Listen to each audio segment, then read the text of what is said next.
Do you have questions about your business? Today's going to be a really fun episode because today we are going to be looking at questions from the bag. That is, I will be picking some questions out of the bag, questions that people have submitted to me. I'm also going to open up to anybody who wants to ask questions. If you're watching this live, if you have a question, go ahead and put it in the chat. But today is about kind of solving problems, just random problems that people are and leaders and business leaders are complaining about. So this episode, we are going to be talking about specifically, we're going to just be answering random questions. And I apologize for the sound issue. I don't know what happened right there.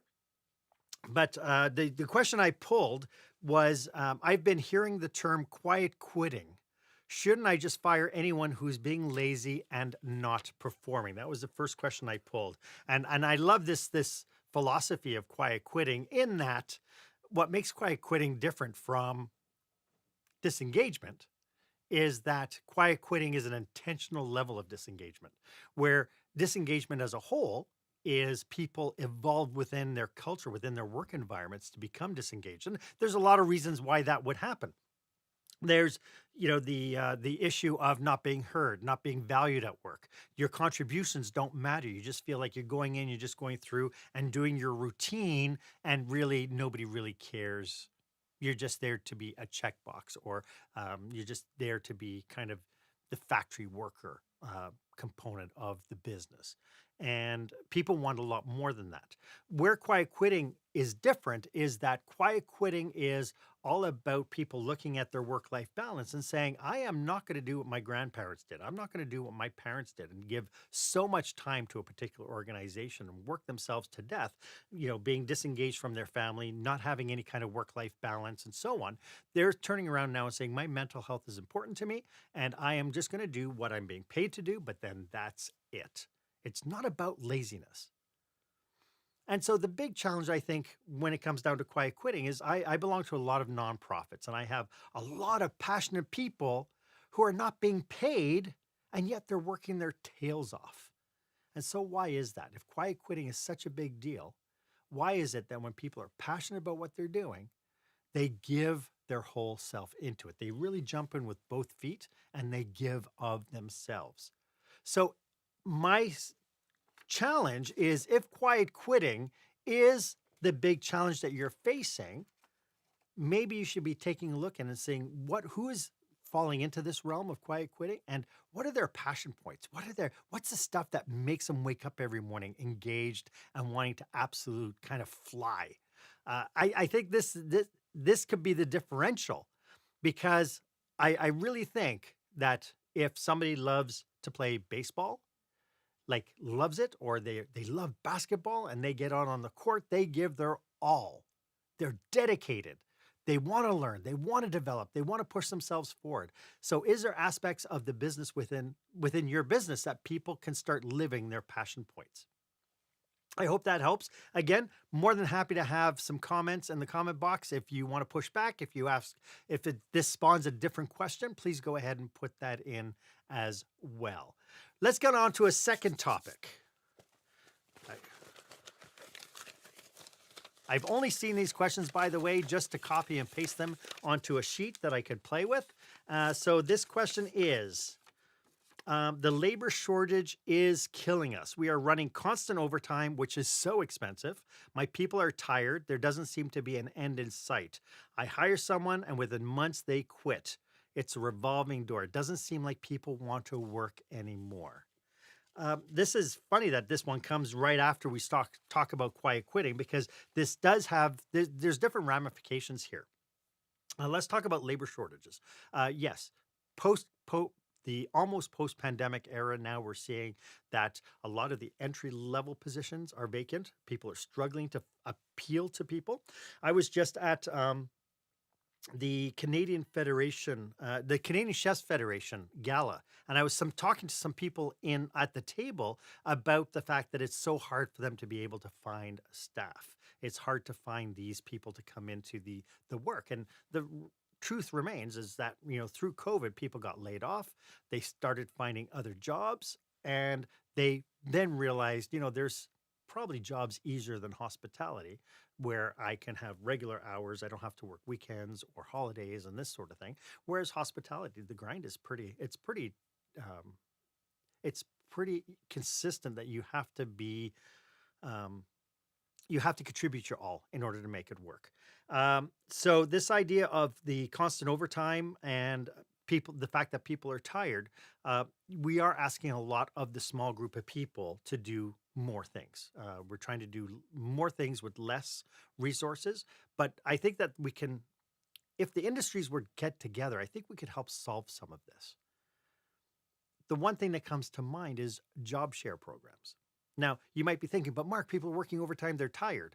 There's something about being in one location and doing your work and then going off to something else and doing it. A perfect case in point was when I was working for the casino. I would, my head down 10 hours a day. When I decided to start taking courses, I feared that I'm so tired at the end of my days, typically, that I don't think I'll be able to pull off a course, but I thought I'll do it anyway. And what I ended up finding was pulling myself out of that work relationship into a different relationship. I was more energized. I looked forward to the fact that there was a change in my day. So, what I'm suggesting to people, especially if you're in industries where you have a lot of competition in your area, hotels, this would be perfect for hotels. To do some sort of a job share program where the general managers of various different hotels in the area say, "Hey, where are you at with all your housekeepers?" You know, the right now the vacancy rates are ebbing and flowing. We have some good weeks, we have some bad weeks. Where are you with your housekeepers? Can you keep them all employed? That was one of the challenges when the occupancy is so low, is that you have housekeepers coming on that are being cut off work and not getting hours. Well, if we were to share some staff, share some people within the industry, we could get together and actually shine and get people to be employed to the maximum that they can. They can earn extra money, and you have people who are coming back into your organization as as fresh blood, as fresh kind of a fresh push. And talk to anybody who's got a full-time job and a part-time job, right? It's different having two jobs popping in. Now, I do know that industries are terrible for kind of this. We have something unique that nobody else has, and we can't let somebody at a competition come and do come in and be exposed to our business because they might steal all our secrets. Get over yourself. Precious little about what we do in industry in our businesses are subject to NDAs, non-disclosure agreements. A lot of what we're doing is not super secret. It really isn't. People know, your competition knows what you're doing. You know what your competition is doing anyway. Really, if we come together, we will have a much more powerful dynamic than not. We would have a much more powerful community of businesses if we started to share a little bit. This other part of this question was, I hire someone and within months they quit. It's a revolving door. It doesn't seem like people want to work anymore. This is a different issue altogether. Again, sitting at that table at the Chefs Federation Gala, talking with some people, and they came up with this exact phrase. And where I find that we're falling down is in our screening process. We're hiring people, and so the big thing that we have to be constantly cautious of is that people who are coming into our businesses have expectations. Just like we have expectations of them, they're coming into our business with their own sets of expectations. If people are coming in under one bill of goods, so if you say, hey, we have a flexible work schedule and we have, all these different benefits that are coming in, and people come in and go, yeah, that sounds good. And then you change as you go forward. So you no longer have flexible scheduling, or you're scheduling people when they've asked to be off. And, all the sales jargon stuff that happened at the very beginning is you're not delivering. That's when you're going to actually lose people. I think we need to tighten up how we interview and vet new people coming in. And we also have to be extremely honest with the people coming on board. To tell people that they're only going to work 36 hours a week but then you're pushing them to the full 44 hours all the time. And then you're constantly switching up their schedules last minute that they have no work-life balance or they're struggling to deliver what you've hired them to do. This is a big challenge.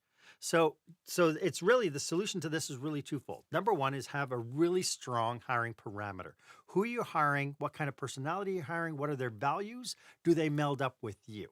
And I realize that some, you might be looking at me like, Mark, it's so hard to find anybody. If we can just get a pulse, that would help save so much anguish. If we can get just a body in to alleviate the stress on everybody else. And I could see how that could be a solution, but it's a really bad solution.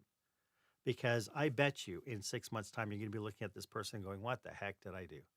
You create more problems when you're not fully prepared and fully defining who you want to hire into your positions, to the point where it becomes detrimental not only to that person that you've hired, but to your business, the coworkers who are having to deal with that person, and ultimately your customers will suffer as well. And the fact that they quit within months, it's because this is all about expectations. If you set a bunch of expectations at the very beginning and the person agrees to come on board with you and you don't deliver on those expectations, you can basically guarantee that that person's just going to walk out the door. This has been great. Let's take a quick break and then we will come back with some more questions from the bag. If it'll let me. It might not even let me. Hold on half a second. Nope, it's not going to let me. Let's see here. When the spotlight shines on your business, are customers applauding or yawning? In other words, how is your business performing? Make your business a star with the new book, Lights, Camera, Action, Business Operational Excellence Through the Lens of Live Theater by Marc Haine. Marc uses his business and acting experience to help you see your business like a live show so you can create a performance your customers will never forget. Buy Lights, Camera, Action today at your favorite online retailer or directly at marchaine.com. Welcome back. I am doing questions from the bag. You know, I'm challenged as I'm reading the questions because, you know, I want to get into details. I want to be able to ask some clarifying questions and not be so presumptuous, and not have to run off kind of my own assumptions of situations. The best I can do is just reflect kind of some of my own experiences with this. So I hope this is of value. So let's go into another question. And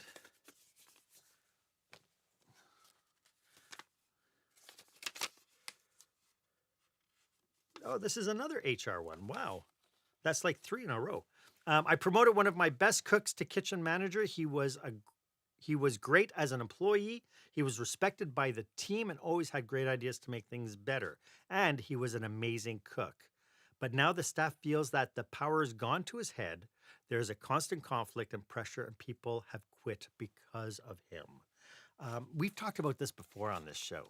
The idea that we take our best performers and we promote our best performers. I think I talked about one particular situation where there was a shop where they had a welder. And the welder was so phenomenal, the manager was like, you know, if we promote you to kind of a shift lead, we'll put you in a position where you can train people to work like you do, and we're going to have an amazing business.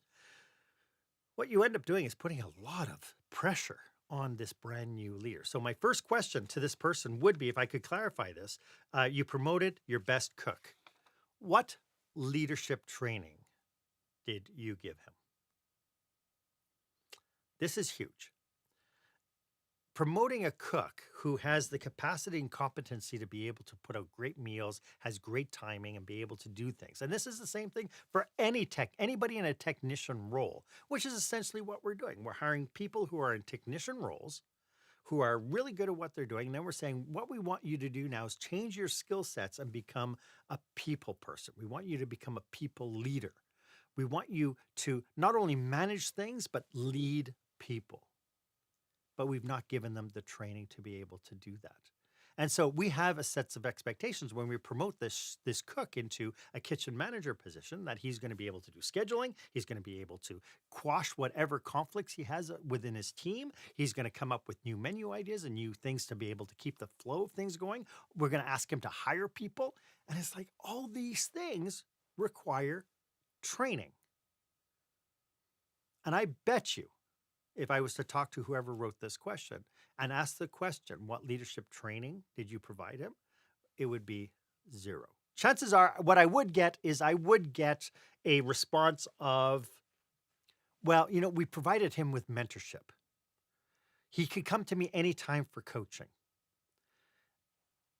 The challenge with that is it's kind of like if I wanted to do a brake job and I wanted to learn how to do my own brake job, is I can reach out to somebody and say, hey, I have this one screw. How do I fix it? And they go, oh, well, you need to be able to turn that counterclockwise. Okay, so then I go and then I get it off and it's like, oh, what about this spring? It's like you can coach, you can do certain things with coaching, but until you build the whole capacity, you're asking people to band-aid their job performance and learn through osmosis by coming up to conflicts. You not only end up with unhappy employees, but the leader themselves are feeling unfulfilled. They don't understand why they're not doing well. I used to be so good. People used to love me. I don't know why. And you hear things like, oh, well, he changed when he got promoted. And the person who got promoted goes, I've never changed. Honestly, I've never changed. But now you're putting all this pressure on him to do different things. And now he's got to make harder decisions that affect people, not just himself, but people around him. And he's doing it without being taught the capacity components to it. For me, this is a quick and easy fix. This is, you need to get this person some leadership training. You have to pull him off out of the kitchen and you need to pair him up with a real coach, a real leadership development specialist in order to make that happen. And that's probably the quickest way, because obviously you have no time to send him to a 3-year university leadership course. So that would be my recommendation, is you pair him up with a leadership coach, a leadership development specialist, in order to help move him forward. And he's going to thank you for it in the long haul, because the investment of time and money that you put into his development, A, will make him more effective, B, he'll stay longer. It's been proven that people who get trained will stay much longer and be loyal to you because of this capacity that you've helped them achieve. Great. I hope that answered that question. Here we go again. Another question. This one is leadership. My staff really hates change. Every time I put a new policy in place, they do nothing but complain and whine. Is there a good way to motivate my staff to want to change? My staff really hates change. Every time I put a new policy in place, they do nothing but complain and whine. Is there a good way to motivate my staff to want to change? This is really interesting. There's, again, a couple of components to this. One is attitude is implied here. The minute you turn around and talk to your staff about them whining, there seems to me that there is a lack of respect. This is something that you're feeling. So somewhere along the way, you're saying, my staff whine. It's an emotional reaction to your frustration for that. So just be very cautious. If you're using, my staff are lazy, the whining and stuff, keep in mind that somewhere along the way, your feelings are being hurt and that you're reacting emotionally. And that's going to come through how you deal with your staff. So I would caution on using words like that and really try to get more onto the logical side of the argument rather than the emotional side. As to change, nobody likes change, but nobody expects anything to stay the same. It's a conundrum for sure. But the fact of the matter is, we all evolve. We're not the same. Hopefully, we're not the same person we were a year ago or 5 years ago. We've evolved over time. Your business is going to evolve over time. And I think one of the reasons why some people get really frustrated with especially policy changes tend to be a management team or a manager decides, oh, I'm tired of this, so I'm going to make a policy. And then they throw it out there. And the policy is addressing the lowest common denominator within the team because there was a problem that the policy was there to solve. These are band-aids. I would suggest that you tighten up your team communication, that you start meeting more regularly with your team to be able to outline what challenges you're seeing within the businesses, what are things that are frustrating you, but at the same token, opening yourself up to talking to your staff about what's frustrating them. Nothing is worse than somebody coming up from on high, handicapping your performance based on a criteria that they believe is factual. And so when we do this thing about, I've created a new policy and I'm just going to put it out there, I would challenge that you would probably be better off bringing your team together, sitting down and outlining what the problem is, and then brainstorming a solution. A couple of things happen with this. Number one, you're not relying just on your brain to do the work. You tap into the expertise of the people around you. And again, this is something I'm constantly getting pushed back on.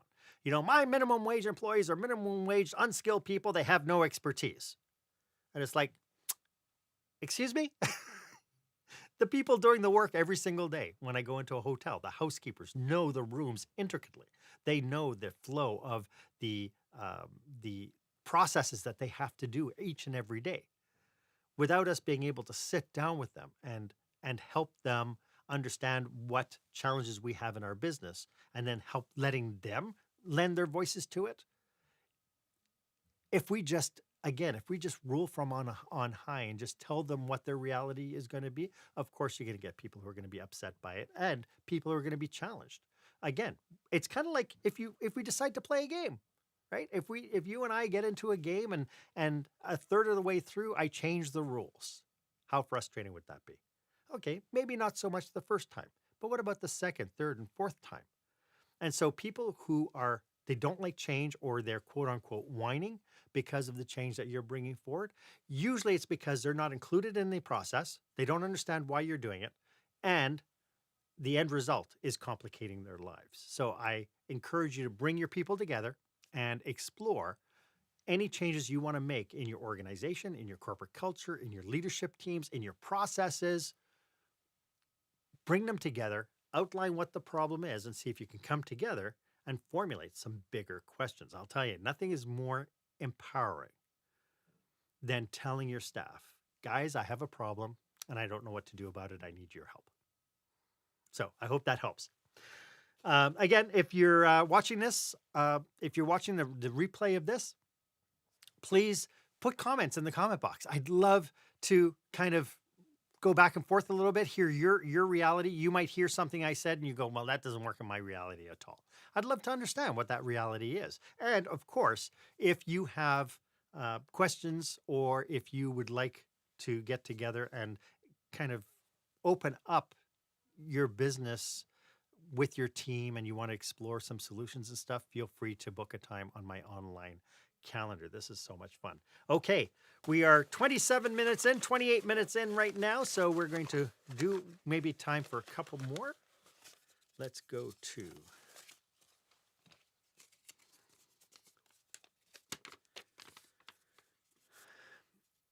my business, and he wrote down a Greek restaurant, is suffering because I don't have enough customers. When I opened 12 years ago, I was busy all the time. Now, even when I run promotions, I get virtually nothing. Again, without being able to look into the business, this is going to be a tough one to answer, but let me just kind of give you some points to consider about your business. You've been in business for 12 years. As I mentioned earlier, everything evolves. So what's evolved in your business? What's changed in your business? One of the best things that any operator can do, and many times I've worked with operations by going in and I do a secret shopper program for them. So I send in people who I've trained to be very observational about the experience. In my book, Lights, Camera, Action, I talk about experience expectations. That every single time that we get together, we have expectations of each other. And that could be you as my vendor, It could be me as your customer. It could be vice versa. I mean, even you being on the call today, you have an expectation. You're watching this video with an expectation. I'm gonna learn something. I'm gonna get some valuable things I can apply to my business. Maybe it's something I could share with my management team. You have these expectations, and if I do well, I deliver on those expectations. Those experience expectations drive satisfaction and dissatisfaction all the time. Stephen Covey in the 7 Habits of Highly Effective People talked about the trust bank account. This idea that, everybody deals with you. There's a level of trust there, and everything you do will either add to the trust account or withdraw from the trust account. And I've used this example many times with restaurants when I'm speaking to business operators and chamber of commerce and business associations. And the trust bank account, when you go into a brand new restaurant for the very first time and your trust is about here and you think, I'm going to give them a try and see how they are. And you have a phenomenal meal and your trust goes up. It's like, wow, that was great. Then you go back another time. You said it was so good that first, I can't wait to go back again. And you have a decent meal. And it's like, yeah, that was just as good as the last time. And so then you bring some friends and you say, hey, I have a really great restaurant. This would be fantastic. Why don't you come? And so then you sit down and you have your meal and you have your experience and you go, that wasn't quite as good as the first 2 times I came. And so the trust gets withdrawn a little bit. And then you go back again. For another time, you go, yeah, you know what? Last time there must have been a hiccup or something, but we'll go back again. And you go and it's like, what happened? It's not the same. And the trust gets withdrawn a little bit more. And you start thinking, wow, I wonder if they changed cook. Maybe you were talking to serving staff. Did you change cooks? Is the order different? What's different about the place? Who knows? But the next time that you want to go and eat there, you might say, well, the first 2 times were good. The last 2 times were okay, but they weren't the same. Maybe I'll try one more time. Now, if the trust bank account was here that you started and now you're here, now you're withdrawn, well, then from that point on, you're going to turn around and say, why should I ever go back? And so for this restaurant that's been in operation for 12 years, I would need to know from you, what has changed over the 12 years? If you were to bring in my services as a secret shopper and I was to come in, what were some of the things that I would find in your business that would put me off? Now, we've all been in businesses where you walk in and you go, oh my goodness, this is a little shady. And then you slowly step out. It's like, I don't want to do business there. There's some things, some touch points that are really good indicators. A perfect one in restaurants typically is if you want to see how clean the kitchen is, go to the bathroom. Because if they focus and keep their bathroom clean, chances are they have enough focus in their business to keep their kitchen clean. That's the basic underlying philosophy. Whether it's true or not, it's really relative to the operation. On my website, marchaine.com, I do have a customer touchpoint assessment. This is a assessment that you can take and you can kind of do your own secret shopping. You can walk through your business with the same eyes that your customers have and see where are the barriers to having a great experience and where are the things that you're doing really great. In my book, I talk about this one gentleman who got a secret shopper report and he was just livid with it. He was absolutely livid. He was a pizza restaurant. And he said, why do I care if there are fingerprints on the windows? I make great pizzas. And then when I sat down with him and I said, well, how do your new customers, people who've never dealt with you, how do they know you make great pizzas? When people walk into your business, there's going to be all these different indicators on what kind of business you run. And one of the things I would say is when somebody sees the fingerprints on, they might not walk up and go, oh my goodness, dirty fingerprints.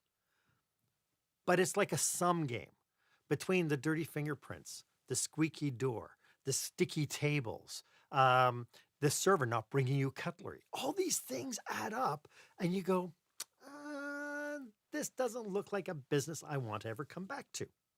And so then you turn around and you say, yeah, okay, I'm out. I'm done. I don't want to play here anymore. So if you've not been busy, 12 years ago you were busy and now you're not busy, we really have to uncover what are these touch points that you let people down with. It could be over time that your food quality went down, your service quality standards are missing. any number of things. I do know that with that one gentleman that I mentioned in my book, that when he started focusing on the small things, the bigger things started to disappear. The bigger issues started to disappear. So as he started working on things on appearance, let's say like making sure that he had a routine to make sure the windows were clean, somebody oiled this door hinge, and so on, all of a sudden, like when I went in to visit him months later, I noticed that his staff were dressed differently. And I said, "Oh, did you implement a uniform policy?" And he goes, "No, I haven't." And so it turned out that because he was caring about what he was doing, his staff started caring more. And so they started taking more pride in what they were doing. So for your business, if you've lost all that business, you really have to take a look at what is it that's changed? How is my mindset?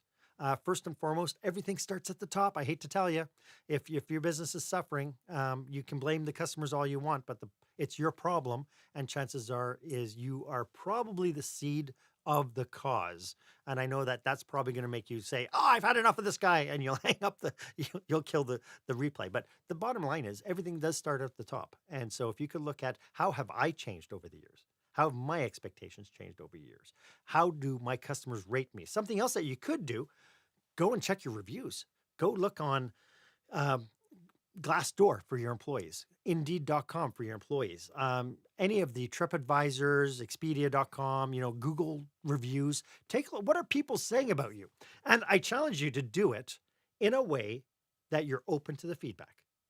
If you look at a review, even look at a secret shop report and you get defensive, I'm going to ask you to park your ego and take your ego out of it. These are people who have had an experience with you. And as much as they don't understand how hard your life is, for them, it doesn't matter. They don't care how hard your life is. They came in with sets of expectations. If you didn't meet those expectations and they decide that it's so bad, I want to actually leave a review, then that's a you problem. It's not a them problem. So I would challenge that. And so again, if you feel that you need some help with this and you would like some intervention, maybe a new pair of eyes, feel free to book time on my calendar. We're going to take a quick break so I can clear my throat. We will be right back after this. When you're delivering an important speech to a huge audience, it's easy to lose your place or go way over time. Give yourself an advantage with the Pro Speaker Presentation Speech Timer app. No more checking your watch or calling for time. The Pro Speaker Presentation Speech Timer app keeps you on track with easy-to-see timers, even changing color for visual prompts during your speech. And you can set audio cues to practice or set it to vibrate so you don't even have to look. Be the pro you know you are. Download the app at speakerpresentationtimer.com. Welcome back. As you can tell, my throat is now clear.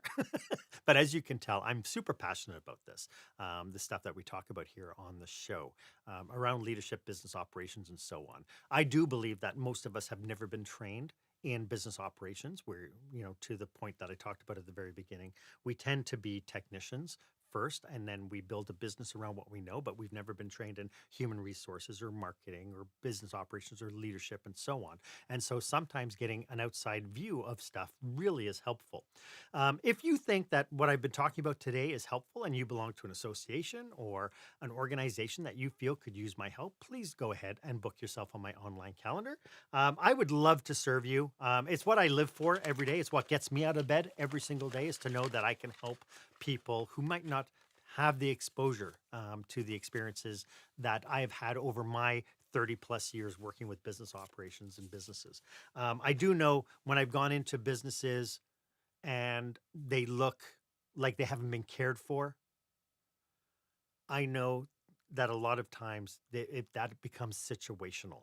I do know when I was working in economic development, I was touring around to different businesses, and I would ask them how business was, and they're like, "Oh, my business is terrible. It's not very good. I'm losing customers," and on and on and on about how negative, and they're negative, but their business looks negative as well. And when I stopped and asked them, why? Tell me how you started. Tell me how life was when you first started. All of a sudden, their eyes open and they get animated, they get excited. All of a sudden, I see the passion that they started with. So, one of the recommendations I would make to you, if you're in a position where you just don't know why you keep doing what you're doing, and you've kind of lost that mojo of within your business, is look back at what it was that prompted you to start your business in the first place. Or if you're in an industry, if you're a manager working for a business and you think, when I first started here, I was so excited to be here, but now I'm not. Really look back and say, why were you excited back then? Because that will help give you a seed into the expectations you had many, many years ago. So I picked another question out of the thing. I am constantly getting staff complaints about my highest performing salesperson, that she is mean and rude, but my customers love her.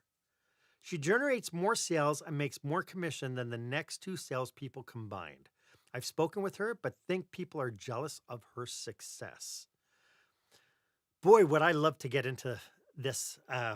There's so many things I need clarification on here. I can, again, only based on the assumption.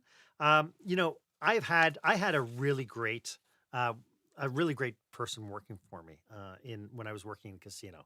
I was the director of food and beverage at the Palace Casino in West Edmonton Mall, and I had this amazing girl. She was like the Energizer battery rabbit. Her customers absolutely loved her. She was all about her customers. Unfortunately, she didn't look at her coworkers as being customers as well. So if there was any conflict, if there was anything that needed to happen, for instance, if she went to run out food to a client and there was what she ordered up in the window, she would just take it to deliver it without clarifying whether that's her order or not. And so what ended up happening was a table that was supposed to get that with something else didn't get both their meals. And so that affected another server. This server, because of her personality type, was dominating a type A personality on the team. And so she was being really defined as a bully. Customers loved her. The employees, unfortunately, didn't like her at all. Part of what we have to look at, if you're looking strictly at the earning potential of your individual people and nothing else, then you are going to end up with cutthroat team dynamics. You're going to end up with a culture where integrity and values don't matter. And because of that, you're going to end up with huge problems. And these problems will manifest themselves over time. This particular person who is being defined as mean and rude, if you're not addressing that, if you're not figuring out how to give her the tools to be able to be a high performer, but not at the expense of the rest of your team. If you're not giving her those tools, then at some point your people are going to start to leave. They're going to go and find a happier place to work. There is no room in our organizations for incivility, for bullying, and for meanness. And so this is something that you really, truly, as a business owner, as a business manager, if you have anybody on your team, you must, with a capital M, you must address it. I do believe that all behavior is evolutionary. That means if you have somebody who behaves badly once and you don't address it, that will manifest itself into bigger problems later on. I do believe that what gets recognized and rewarded gets repeated. So being able to recognize and reward good behavior, and I'm not saying here's $1,000 because you showed up to work on time.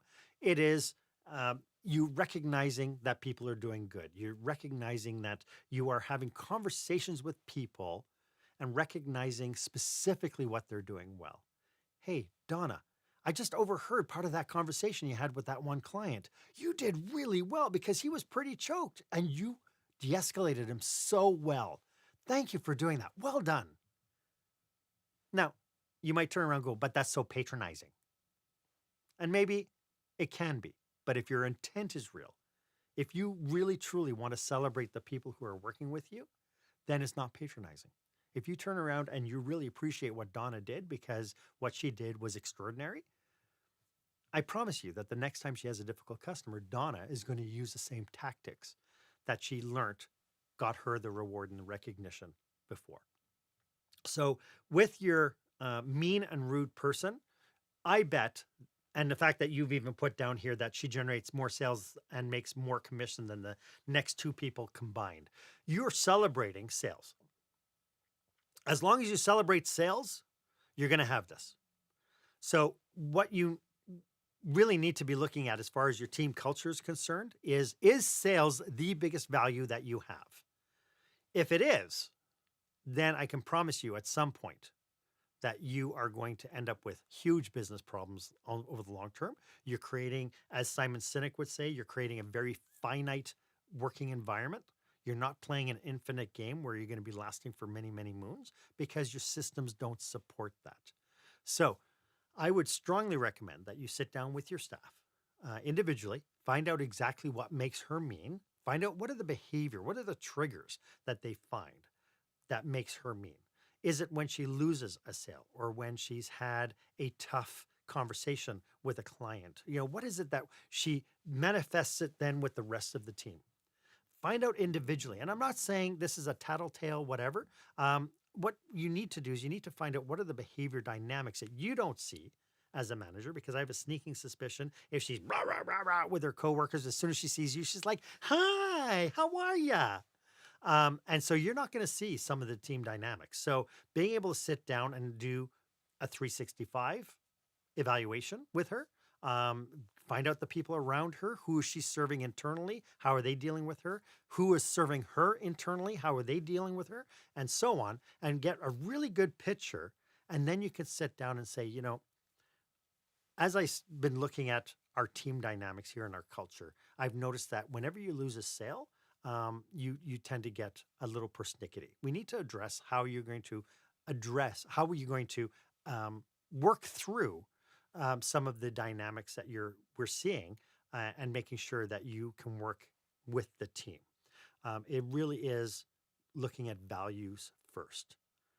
Values, I think, are the key. If her only reason for being is to step on everybody else so she can be successful, then you have a bigger problem.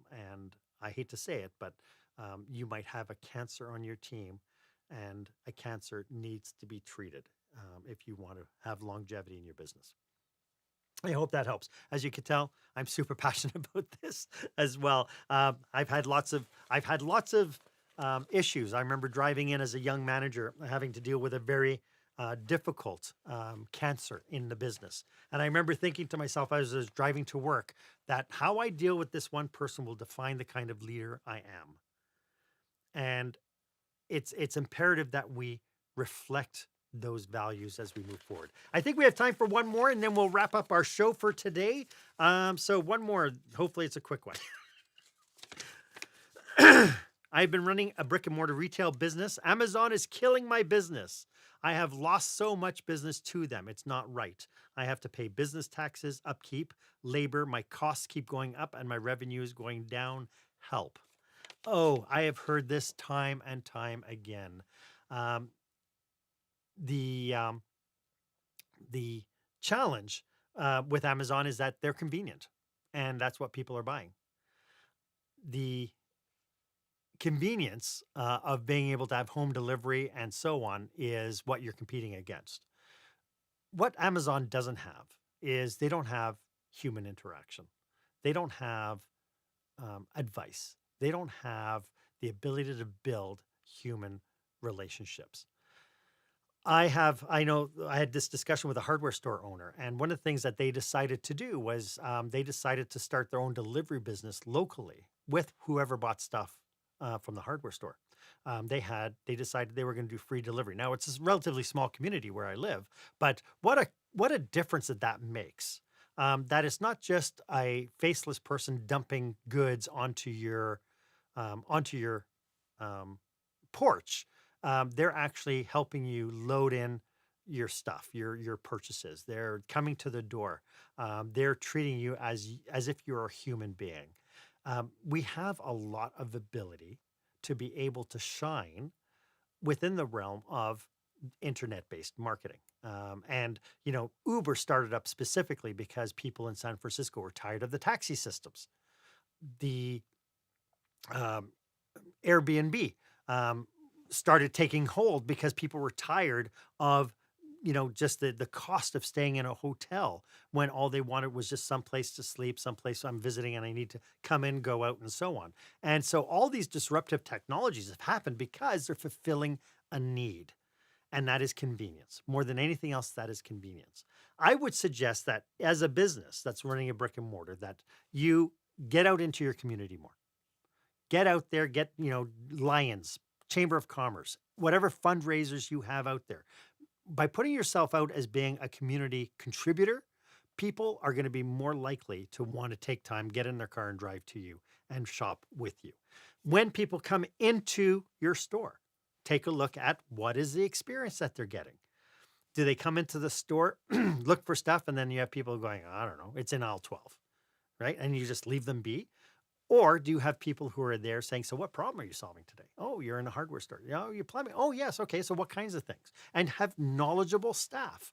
And I think this is one of the challenges I'm seeing especially in service-based industries. I'm seeing that there's not a lot of knowledge, product knowledge on what's being served. I mean, when was the last time that you went to a restaurant, you asked the server, hey, what's the soup of the day? And she goes, okay, I'll be right back. I'll just go check. Right? And it's like, so needing systems in place to be able to effectively and confidently answer questions, I think is the key. I'm shopping just this morning. I was on the call to a tire shop looking for tires for my wife. And I said, here's the challenge. I want really good tires for my, what would you recommend? And this is something I can't do on Amazon. I can't have this conversation on Amazon. So leverage that and make sure that you know that I think a colleague of mine, Jeff Mowat, talks about you as being the trusted advisor. What a great word. Taking your role and instead of being like a sales clerk or whatever, you put on the name badge, metaphorically, that says, hey, I am a trusted advisor. Doesn't that change your mindset? And I think that's brilliant. So a call out to Jeff Mowat about that. Great. Hey, we are 50 minutes in. This has been so much fun. A couple of things, when it comes down to dealing with some of these problems, keep in mind that you have your own bubble that you live in. I have my own little bubble that I live in and so on. And all our bubbles are made up of our experiences, our own biases, our value systems, and so on. And so a lot of the stuff that we do, because we're stuck in our little bubble, we don't see the forest for the trees. So bringing a second pair of eyes in and bringing some knowledge that you might not have into your business might be the key to your longevity and your success. So if you would ever have some questions about what we talked about today, you'd like to brainstorm some aspects that you feel might be worthwhile, again, feel free to book yourself on my online calendar. The link is down below. I do live to serve. And please, if you did enjoy this episode, please feel free to subscribe to the podcast. This is episode 128. It's been a blast and a half doing this show. And, bottom line is if you can apply some of the stuff we talked about today and just open up that perception of, oh, there might be some solutions, you're going to end up with so much more engagement in your business, both from employees and your customers. And you're going to be able to rock your world with the most amazing loyal brand ambassadors supporting you. So thank you so much for joining me today. My name is Marc Haine. I hope that you stay safe, stay healthy, and I hope you dare to be the exception. Thanks for joining me today.